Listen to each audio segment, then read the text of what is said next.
La sécurité routière s'invite dans les entreprises. Les sociétés sont en effet de plus en plus nombreuses à sensibiliser leurs salariés à leur comportement au volant. C'est le cas de ce patron d'une entreprise de transport installée au sud de Conches-en-Ouche dans l'Eure. Et lui, ça fait 8 ans qu'il a pris conscience du problème. Frédéric Nicolas avec Jean-Luc Drouin.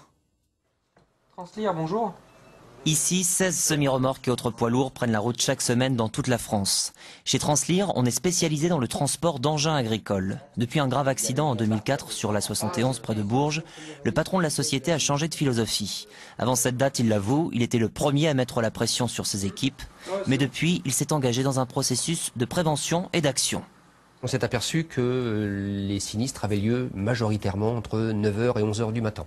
On a déclenché derrière un plan de formation sur l'équilibre alimentaire pour attirer leur attention sur la prise des petits déjeuners le matin. Ils démarrent généralement de bonne heure et donc par conséquent vers 11h, hypovigilance et augmentation du risque d'accident. Chaque année, les conducteurs suivent un stage de sensibilisation au comportement à risque sur la route. En 5 ans, les sinistres ont diminué de 80%. Autre outil, la géolocalisation. Mal perçue au début, elle est depuis considérée comme un plus par tous les conducteurs.